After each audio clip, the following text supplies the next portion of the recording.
नमस्कार मेरे दोस्तों, स्वागत है आप सभी का एक बार पुनः संध्या कंप्यूटर के यूट्यूब प्लेटफॉर्म पर। देखिए फ्रेंड्स, आज हम आपको इस वीडियो के माध्यम से बताने जा रहे हैं इम्पोर्टेंट 35 क्वेश्चन जो आपके एग्जाम में हूबहू देखने को मिल सकते हैं। आप सभी को याद रखना है कि फ्रेंड्स, आने वाले पुलिस कांस्टेबल और ग्राम सेवक मेंस की तैयारी कर रहे हैं तो आपके लिए भी ये कंप्यूटर क्वेश्चन होने जा रहे हैं इम्पोर्टेंट। फ्रेंड्स, बढ़ेंगे पहले क्वेश्चन की और उससे पहले मैं आपको बोल देता हूं कि अगर आप इस प्लेटफॉर्म पर नए हैं तो इस चैनल को सब्सक्राइब करके बेल आइकन को अवश्य क्लिक कीजिए ताकि आने वाले जो भी नए वीडियो हैं उनकी नोटिफिकेशन सबसे पहले आप तक पहुंच सके। पहला क्वेश्चन आपकी स्क्रीन के सामने। क्वेश्चन काफी महत्वपूर्ण है, आप मेरे साथ साथ में आंसर का कमेंट भी करते रहना, मैं मेरी ओर से इनका आंसर बताते रहूंगा। फ्रेंड्स, अपनी तैयारी को बेहतरीन करना और अंतिम में ये भी बताना कि आपकी इस मॉडल पेपर से कितने सारे क्वेश्चन राइट हो रहे हैं। क्वेश्चन नंबर फर्स्ट आपकी स्क्रीन के सामने। एक प्रिंट करने यानी यह प्रिंट करने से पहले एक दस्तावेज कैसा दिखेगा, यह जानने के लिए किस कमांड का उपयोग किया जा सकता है। आप सभी को याद रखना है, जो एमएस वर्ड का दस्तावेज होता है उसको प्रिंट करने से पहले, उसको मेरे फ्रेंड्स प्रिंट करने से पहले वो कैसा दिखेगा, तो पहले से तय करने के लिए आप किसका उपयोग करेंगे। ऑप्शन ए पे लिखा हुआ है फाइल पूर्वावलोकन, ऑप्शन बी पे लिखा हुआ है प्री प्रिंट, ऑप्शन सी पे लिखा हुआ प्रिंट पूर्वावलोकन और ऑप्शन डी पे लिखा हुआ मानक। आप सभी को याद रखना है प्रिंट पूर्वावलोकन, ऑप्शन सी पे ये इसका क्या हो जाएगा, राइट आंसर हो जाएगा। बढ़ते हैं नेक्स्ट आगे वाले क्वेश्चन की और। क्वेश्चन नंबर 2 आपकी स्क्रीन के सामने। सभी स्टूडेंट को ध्यान से क्वेश्चन को समझना है और इसका आंसर बताना है क्या होगा। क्वेश्चन नंबर 2 आपकी स्क्रीन के सामने है। माइक्रोसॉफ्ट ऑफिस पिक्चर मैनेजर है। यह क्वेश्चन फ्रेंड्स कई बार एग्जाम में पूछा गया है, चाहे कॉम्पिटिटिव एग्जाम की बात करें या आरएसआईटी एग्जाम की बात करें। माइक्रोसॉफ्ट ऑफिस पिक्चर मैनेजर की जब बात होती है तो आपको याद रखना है पिक्चर मैनेजर मीन्स बात हो रही है वो एक क्या है, एक तस्वीर प्रबंधन सॉफ्टवेयर होता है, एक मूल तस्वीर प्रबंधन सॉफ्टवेयर कह सकते हैं। एक आवेदन जो स्कैन किए गए दस्तावेज को संपादित करने में सहायता करता है, ये नहीं होगा। तो यहाँ पे ऑप्शन जो ए वाला है ये क्या हो जाएगा, राइट आंसर हो जाएगा। आगे वाला क्वेश्चन आपकी स्क्रीन के सामने, मैं मेरी ओर से क्वेश्चन को बताता रहा हूँ और इसका आंसर भी मैं फ्रेंड्स आपके समक्ष पेश कर रहा हूँ, आप भी अपनी ओर से आंसर बताएंगे कमेंट के द्वारा। इनमें से कौन सा वैध प्रोजेक्ट कनेक्टिविटी का विकल्प नहीं है। आप सभी को याद रखना है कि प्रोजेक्टर कनेक्टिविटी विकल्प इनमें से कौन सा नहीं होगा। आप सभी को याद रखना है कंप्यूटर ऑनली होता है, आप सभी को याद रखना डुप्लीकेट होता है, एक्सटेंड भी होता है, लेकिन जो ऑप्शन बी पे लिखा हुआ है ये यहाँ पे प्रोजेक्टर कनेक्टिविटी विकल्प नहीं होगा। या फ्रेंड्स आपको याद रखना है इन्वर्टेड की जगह पे क्या होना चाहिए, प्रोजेक्टर ऑनली होता है। क्या होता है इसके बदले में आपको याद रखना है क्या होता है, प्रोजेक्टर ऑनली होता है, यानी कंप्यूटर ऑनली होता है, प्रोजेक्टर ऑनली होता है, डुप्लीकेट होता है और एक्सटेंड होता है, जबकि इन्वर्टेड यहाँ पे नहीं होगा। ऑप्शन बी करेक्ट आंसर हो जाएगा। आगे वाला क्वेश्चन आपकी स्क्रीन के सामने। विंडोज 10 पर फाइल और फोल्डर्स को लॉक करने में आपकी कौन सी एप्लीकेशन मदद कर सकती है।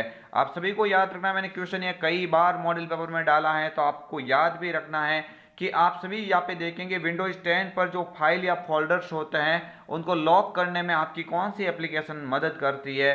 तो आप सभी स्टूडेंट याद रखेंगे ऑप्शन जो सी पे लिखा हुआ फोल्डर लॉक हो जाएगा। ऑप्शन सी पे लिखा हुआ फोल्डर लॉक ये क्या हो जाएगा, राइट आंसर हो जाएगा। बढ़ते हैं आगे वाले क्वेश्चन की और। सभी स्टूडेंट ध्यान से पढ़ेंगे क्वेश्चन को और कमेंट करके बताएंगे क्या होगा इसका राइट आंसर।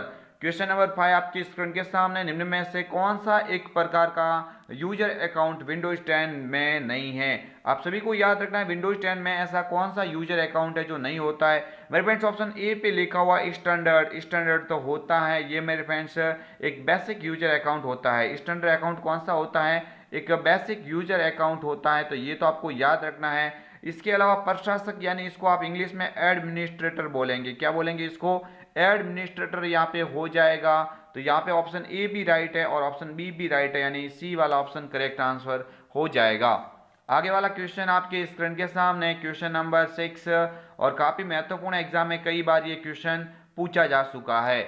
आप सभी स्टूडेंट याद रखेंगे क्वेश्चन नंबर 6 के अंदर पूछा जा रहा है आमतौर पर किस प्रकार के निजी ईमेल खाते का उपयोग आपके कंप्यूटर पर ईमेल डाउनलोड करने के लिए किया जाता है। यानी निजी ईमेल डाउनलोड करने की बात होती है तो आपको याद रखना है किसके बारे में हो रही है बात। ऑप्शन जो डी बी पे लिखा हुआ POP3 हो जाएगा। इसी POP3 का नाम पूरा क्या होता है? Post office protocol. क्या होता है इसका पूरा नाम? पोस्ट ऑफिस प्रोटोकॉल होता है POP का पूरा नाम। आप सभी को याद रखना है, यहाँ पे करेक्ट आंसर ऑप्शन बी हो जाएगा POP3। आप सभी को याद रखना है माइक्रोसॉफ्ट एक्सचेंज व्यापार सेटिंग के लिए उपयोग में लिया जा सकता है। नेक्स्ट आगे वाला क्वेश्चन आपके स्क्रीन के सामने, इनमें से कौन सा साइबर खतरा नहीं है? आप सभी को याद रखना है साइबर खतरा इनमें से कौन सा नहीं होगा। आप सभी को इतना याद रखना है कि साइबर खतरे का मतलब होता है कंप्यूटर या अपने मोबाइल को इंटरनेट के माध्यम से जो नुकसान पहुंचता है वो साइबर खतरे की श्रेणी में आता है। तो आप सभी को याद रखना है वायरस तो होता है, ट्रोजन हॉर्स भी होता है और डिनाइल ऑफ सर्विसेज भी होगा, बट यहाँ पे ई कॉमर्स है। ई कॉमर्स कोई साइबर खतरे का यहाँ पे प्रकार नहीं है। तो ऑप्शन जो सी पे लिखा हुआ ई कॉमर्स यहाँ से राइट आंसर हो जाएगा। आगे वाला क्वेश्चन आपके स्क्रीन के सामने, भारतीय आईटी अधिनियम 2000 के नियम किस क्षेत्र को नियंत्रित करने के लिए तैयार किए गए हैं? आप सभी को याद रखना है कि जो भारतीय आईटी अधिनियम जो 2000 है ये किसके लिए होता है? तो आप सभी को याद रखना है ये सूचना प्रौद्योगिकी, यानी ऑप्शन जो सी पे लिखा हुआ है सूचना प्रौद्योगिकी के लिए कौन सा आईटी एक्ट है? आईटी एक्ट 2000 यहाँ पे करेक्ट आंसर हो जाएगा। इस आईटी का पूरा नाम यहाँ पे क्या हो जाएगा? इंफॉर्मेशन टेक्नोलॉजी, मीन्स हिंदी में कह सकते हैं सूचना प्रौद्योगिकी, यहाँ से करेक्ट आंसर हो जाएगा। आगे वाला क्वेश्चन आपके स्क्रीन के सामने, यदि आपको एक ईमेल प्राप्त होता है जिसमें आपसे आपके यूजर नेम व पासवर्ड की मांग की जाती है, क्वेश्चन काफी महत्वपूर्ण कह सकते हैं। यदि आपको एक ईमेल प्राप्त होता है जिसमें आपसे आपके यूजर नेम व पासवर्ड की मांग की जाती है तो ऐसी परिस्थिति में आप क्या करेंगे? तो जो आपके याद रखना ऑप्शन ए पे लिखा हुआ उसे ईमेल प्रदाता के माध्यम से फिशिंग या स्पैम के रूप में रिपोर्ट करेंगे, संदेश को हटाएंगे, संदेश को अपने ईमेल पासवर्ड के साथ उत्तर देंगे। नहीं फ्रेंड्स, ऑप्शन जो ए पे लिखा हुआ है यहाँ पे ये किसका क्या हो जाएगा? राइट आंसर हो जाएगा। उसे अपने ईमेल प्रदाता के माध्यम से फिशिंग स्पैम के रूप में रिपोर्ट करेंगे। आगे वाला क्वेश्चन आपकी स्क्रीन के सामने, पावर पॉइंट में पहले से ही इंसर्ट इमेज को एडिट करने पर क्या घटित होता है? आप सभी को याद रखना क्वेश्चन एग्जाम में हूबहू ये पूछा जा चुका है। पावर पॉइंट में पहले से ही इंसर्ट इमेज को एडिट करने पर क्या घटित होता है? तो आपको याद रखना है स्रोत फाइल जो पहले से इंसर्ट हुई थी सेंज नहीं होती है, यही क्या हो जाएगा इसका राइट आंसर। जबकि ऑप्शन बी पे लिखा हुआ स्रोत फाइल जो पहले से इंसर्ट हुई है सेंज होती है, तो यहाँ पे ये नहीं होगा, ये भी नहीं होगा, यानी ऑप्शन जो ए वाला यहाँ से क्या हो जाएगा? राइट आंसर हो जाएगा। आगे वाला क्वेश्चन आपकी स्क्रीन के सामने, एक नई प्रेजेंटेशन बनाने के लिए निम्न में से क्या नहीं किया जा सकता? एक नई प्रेजेंटेशन बनाने के लिए आप क्या कर सकते हैं? स्टैंडर्ड टूल बार पर न्यू ऑप्शन का उपयोग, न्यू बटन का उपयोग कर सकते हैं, बिल्कुल। फाइल पर न्यू बटन का उपयोग करते हुए कर सकते हैं, फाइल ओपन का क्लिक करते हुए, या कंट्रोल एन। तो यहाँ पे ऑप्शन ए से कर सकते हैं, ऑप्शन बी पे लिखा हुआ इससे कर सकते हैं, ऑप्शन डी पे लिखा हुआ इससे कर सकते हैं, बट फाइल ओपन के द्वारा तो आप फाइल को ओपन कर सकते हैं ओनली पर, इससे क्या होता है फाइलों को ओपन किया जा सकता, न्यू नहीं बना सकते। तो ये भी आपको याद रखना है इसका। तो बढ़ते हैं आगे वाले क्वेश्चन की ओर। आप सभी को याद रखना है क्वेश्चन काफी महत्वपूर्ण है। आप इस मॉडल पेपर के अंदर जो देख रहे हैं वो क्वेश्चन कई बार एग्जाम में पूछे जा चुके हैं, और अगर आपकी भी तैयारी करनी है बेहतरीन तो आप इन क्वेश्चन को इग्नोर नहीं करेंगे। क्वेश्चन नंबर 12 आपकी स्क्रीन के सामने, प्रेजेंटेशन में विद्यमान सभी स्लाइडों का एक जैसा प्रदर्शन चाहने के लिए आप निम्न में से क्या उपयोग करेंगे? तो आप सभी को याद रखना है एक जैसा प्रदर्शन चाहना चाहते हैं तो आप उसके लिए फ्रेंड्स ऑप्शन जो डी पे लिखा हुआ है प्रेजेंटेशन डिजाइन टेम्पलेट का उपयोग करेंगे। किसका उपयोग करेंगे? Presentation design template. यहाँ पे क्या हो जाएगा? राइट आंसर हो जाएगा। आगे वाला क्वेश्चन आपकी स्क्रीन के सामने है, क्वेश्चन नंबर 13, और आपकी स्क्रीन के सामने है यहाँ पे ऑब्जेक्ट भी लिखे हुए, क्या होगा राइट आंसर बताएंगे सभी स्टूडेंट। क्वेश्चन नंबर 13 और पूछा जा रहा है एक प्रेजेंटेशन में स्लाइड शो स्टार्ट करने के लिए हम क्या उपयोग कर सकते हैं? स्टार्ट करने के लिए क्या करेंगे? तो मेरे फ्रेंड्स F5 कुंजी को दबा सकते हैं, स्लाइड शो मेन्यू में व्यू ऑप्शन पर जाके उसको सुना जा सकता है, स्लाइड शो मेन्यू में रिहर्स टाइमिंग को सुनना, या ए और बी दोनों। तो आप सभी को याद रखना है ऑप्शन तीसरा है ये नहीं होगा, ऑप्शन ए भी हो जाएगा और ऑप्शन बी भी हो जाएगा, दोनों से कर सकते हैं। ऑप्शन डी पे लिखा हुआ है कि ए और बी दोनों यहाँ से राइट आंसर हो जाएगा। आगे वाला क्वेश्चन, एक सूत्र बनाने के लिए आप जिसका उपयोग कर सकते हैं, आप सभी को याद रखना है। एक सूत्र बनाना चाहते हैं तो आप इसके लिए किसका उपयोग कर सकते हैं, आप सभी को याद रखना। ऑप्शन ए पे लिखा हुआ सेल वैल्यू, लेकिन सेल संदर्भों का नहीं, सेल संदर्भक का नहीं, जबकि जबकि सेल वैल्यू का, ये भी नहीं होगा, ये भी नहीं होगा। तो ऑप्शन सी पे लिखा हुआ है सेल वैल्यू या सेल संदर्भों का नहीं, हालांकि दोनों एक ही समय में यहाँ पे नहीं होते हैं, ये भी नहीं होगा। ऑप्शन डी पे लिखा हुआ सेल वैल्यू और सेल संदर्भों में, यानी दोनों यहाँ पे जो लिखे हुए हैं ये राइट आंसर, यानी सेल वैल्यू और सेल संदर्भों में आप कर सकते हैं। ऑप्शन डी यहाँ से क्या हो जाएगा, राइट आंसर। आगे वाला क्वेश्चन आपकी स्क्रीन के सामने है। जब आप एक फॉर्मूला कॉपी करते हैं, जब आप एक फॉर्मूला कॉपी करते हैं तो क्या वहां पे घटना घटित होती है। एक्सेल फॉर्मूला की मूल प्रति मिटा देता है, नहीं। एक्सेल ऑब्सोल्यूट सेल रेफरेंस को समायोजित करता है, ये भी नहीं होगा। एक्सेल न्यूली कॉपीड फॉर्मूला में सेल रेफरेंस संपादन करता है, या एक्सेल रिलेटिव सेल्स रेफरेंस समायोजित नहीं करता। तो ये आपसे ऑप्शन जो डी वाला ये भी राइट नहीं होगा, तो ऑप्शन सी है। यहाँ पे जो लिखा हुआ है एक्सेल न्यूली कॉपीड जो फॉर्मूला होता है उनमें से सेल रेफरेंस संपादित करता है। ऑप्शन सी यहाँ से क्या हो जाएगा, राइट आंसर हो जाएगा। आज के क्वेश्चन एक्सेल और पावर पॉइंट से ज्यादा है, आप सभी स्टूडेंट याद रखेंगे और यही आपके लिए अच्छे परसेंटेज बनाने में काम आएंगे। आगे वाला क्वेश्चन आपकी स्क्रीन के सामने, एक्सेल 2003, एक्सेल 2007 और एक्सेल 2010 का क्रमशः एक्सटेंशन नेम कौन सा होगा।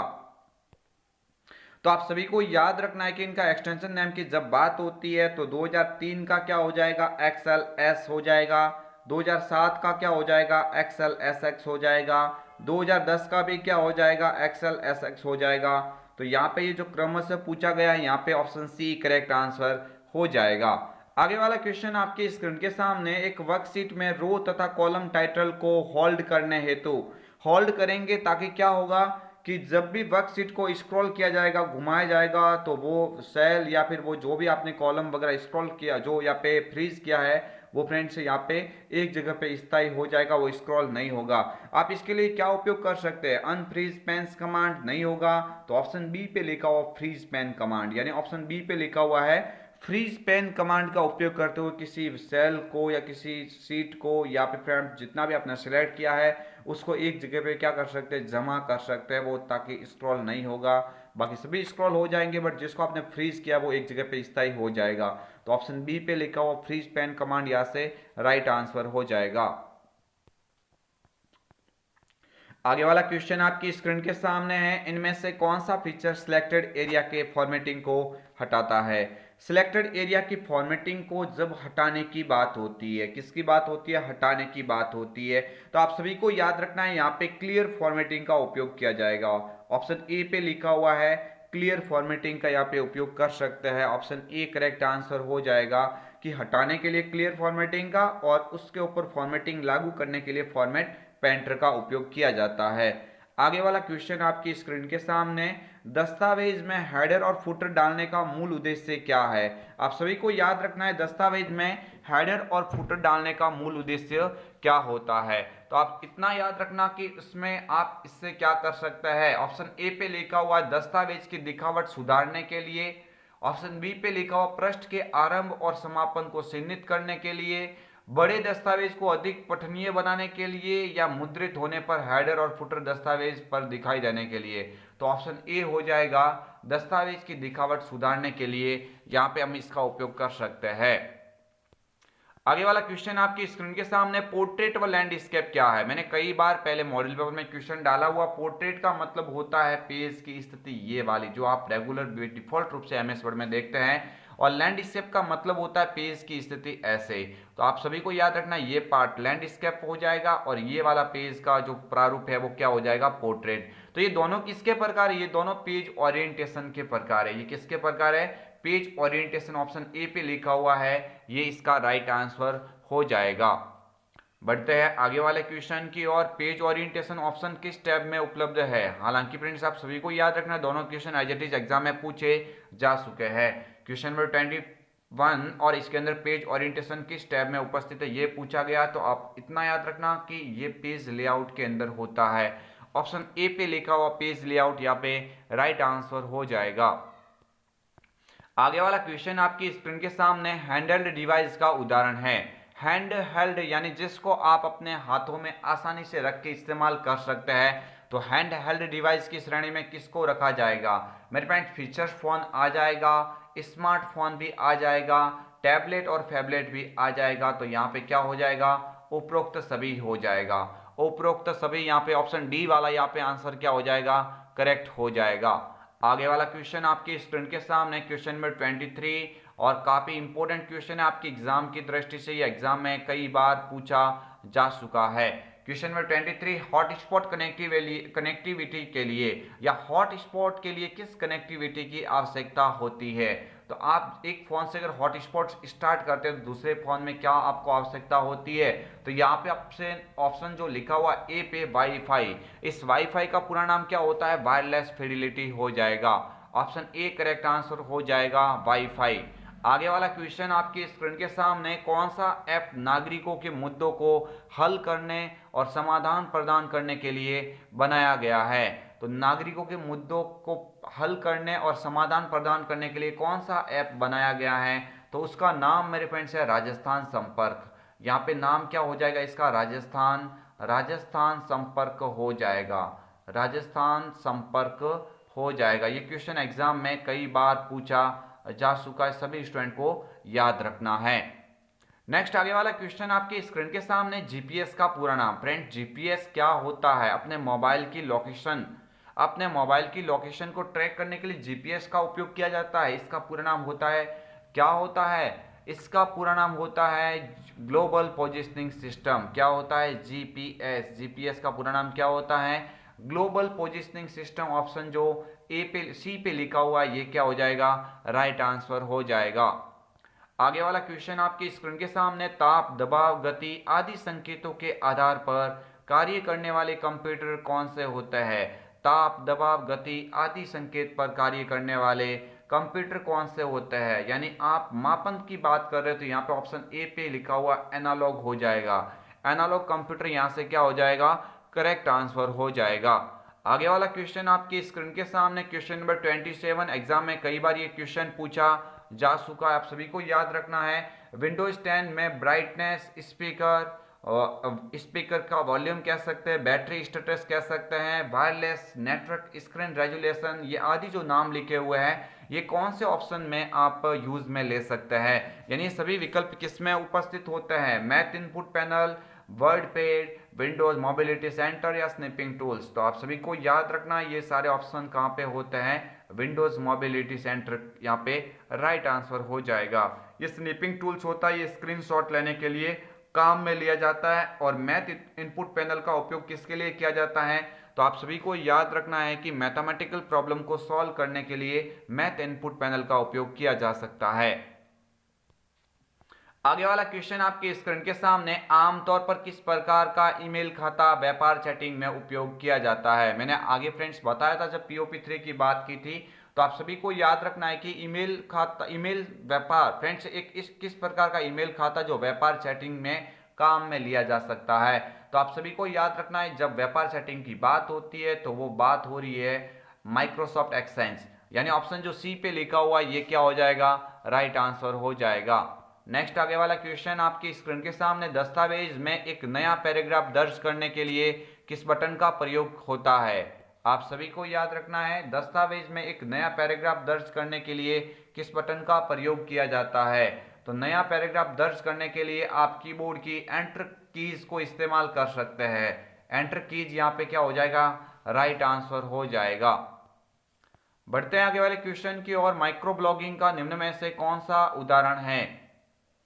माइक्रो ब्लॉगिंग की बात जब होती है तो आप सभी को याद रखना है छोटा ब्लॉग किस में बनाया जा सकता है? तो यहाँ पे ऑप्शन ए पे लिखा हुआ है ट्विटर, यहाँ पे क्या हो जाएगा? राइट आंसर हो जाएगा। नेक्स्ट बढ़ते हैं आगे वाले क्वेश्चन की और, यूपीआई में पुश टेक्नोलॉजी का प्रयोग कब होता है? मेरे फ्रेंड्स क्वेश्चन एग्जाम में कई बार ये पूछा जा चुका है। यूपीआई का पूरा नाम होता है यूनिफाइड पेमेंट इंटरफेस। इस टेक्नोलॉजी में ये जो पुश ऑप्शन लिखा हुआ है, पुश का मीन्स होता है दबाना, प्रेस करना। यानी आप इसके लिए आप उपयोग करेंगे जब पेमेंट का भुगतान करोगे तो आपको ये बटन प्रेस करना पड़ेगा। ऑप्शन ए पे लिखा हुआ है पैसा भेजने के लिए। पैसा भेजने के लिए यहाँ पे इसका उपयोग कर सकते हैं। आगे वाला क्वेश्चन आपकी स्क्रीन के सामने, निम्न में से कौन सा operating system graphical user interface उदाहरण में नहीं आता है? आप सभी को याद रखना है GUI की श्रेणी में कौन सा इसमें से ऑपरेटिंग सिस्टम नहीं आएगा। तो विंडोज 8.1 तो होता है, मैक OS भी हो जाएगा और लिनक्स भी हो जाएगा। मैंने कई बार बोला हुआ कि जो एक तो होता है यूनिक्स, एक तो कौन सा होता है यूनिक्स होता है, और एक मेरे फ्रेंड्स कौन सा होता है MS-DOS। यूनिक्स और MS-DOS ये दो ऐसे ऑपरेटिंग सिस्टम है जो किसकी श्रेणी में आता है? CLI की, यानी CLI या CUI की श्रेणी में आते हैं। इन दोनों को छोड़ के जो एग्जाम्पल में आपको ऑप्शन दिखता है वो सभी के सभी ग्राफिकल यूजर इंटरफेस के उदाहरण में आ जाते हैं। आगे वाला क्वेश्चन आपकी स्क्रीन के सामने, टास्क बार का वह छोटा सा हिस्सा जिसमें पृष्ठभूमि में चलने वाले एप्लीकेशन के आइकन हैं और उस पर दिनांक और समय प्रदर्शित किया गया है। आप सभी को याद रखना है कि टास्क बार का वह छोटा सा भाग जिसमें पृष्ठभूमि में चलने वाले एप्लीकेशन आइकन है और उस पर दिनांक और समय भी प्रदर्शित किया गया है। तो आपको इतना याद रखना है कि बात किसकी हो रही है? ऑप्शन डी पे लिखा हुआ सिस्टम ट्रे। ऑप्शन डी पे लिखा हुआ सिस्टम ट्रे यहां से क्या हो जाएगा? करेक्ट आंसर हो जाएगा। नेक्स्ट आगे वाला क्वेश्चन आपकी स्क्रीन के सामने, MOOC मॉक का पूरा नाम बताना है। आप सभी को याद रखना है मॉक का कार्य होता है, ये फ्रेंड्स एक ई लर्निंग प्लेटफॉर्म के अंदर आता है। तो आप सभी को याद रखना है massive online open course, option A पे ये लिखा हुआ है, वो राइट आंसर इसका हो जाएगा। और इस मॉडल पेपर का सबसे अंतिम क्वेश्चन, आप सभी को फ्रेंड्स ये वीडियो समझ में आया होगा, क्वेश्चन समझ में आया होगा। फ्रेंड्स आप ज़्यादा से ज़्यादा फ्रेंड्स क्वेश्चन की प्रैक्टिस करेंगे तो आपके ऑटोमेटिकली परसेंटेज अच्छे बन जाएंगे। आप रोजाना इस क्लास को देखते रहना इसी जोश और जुनून के साथ में, ताकि एग्जाम में एक भी क्वेश्चन आपको बाहर से दिखने को ना मिले। भारत में खाद्य सुरक्षा नेटवर्क बनाने के लिए विकसित हुआ है। तो भारत में खाद्य सुरक्षा जो नेटवर्क होता है किसके द्वारा काम किया जा रहा है? तो EPDS हो जाएगा। EPDS ये यहाँ पे क्या हो जाएगा? Right answer. EPDS का पूरा नाम होता है इलेक्ट्रॉनिक पब्लिक डिस्ट्रीब्यूशन सिस्टम। जहां से हम खाद्यान्न की सामग्री उपलब्ध करते हैं वो EPDS प्रणाली के अंतर्गत आता है। EPDS के संदर्भ में आपको दो कार्ड आपको दिए जाते हैं जिसमें APL होता है, क्या होता है? APL भी होता है और एक होता है BPL होता है। तो APL का पूरा नाम एबोव पॉवर्टी लाइन होता है, जबकि BPL का पूरा नाम बिलो पॉवर्टी लाइन होता है। ये सभी के सभी फ्रेंड्स इस EPDS से संबंधित होता है। मुझे उम्मीद है फ्रेंड्स ये वीडियो आपको समझ में आया होगा। अगर आपको वीडियो समझ में आया है, अगर आपको वीडियो पसंद आया है तो इस वीडियो को लाइक कीजिए और इस वीडियो को शेयर कीजिए। और अगर आप इस प्लेटफॉर्म पर नए हैं तो इस चैनल को सब्सक्राइब करके बेल आइकन को भी अवश्य क्लिक कीजिए, ताकि जो भी वीडियो हमारे द्वारा नए बनाए जाएंगे उनकी नोटिफिकेशन सबसे पहले आप तक पहुंच सके। तो फ्रेंड्स मिलेंगे एक और अन्य वीडियो के साथ में, तब तक के लिए जय हिंद, वंदे मातरम, जय भारत। सभी विद्यार्थियों को संध्या कंप्यूटर की ओर से होने वाले एग्जाम के लिए best of luck, good night.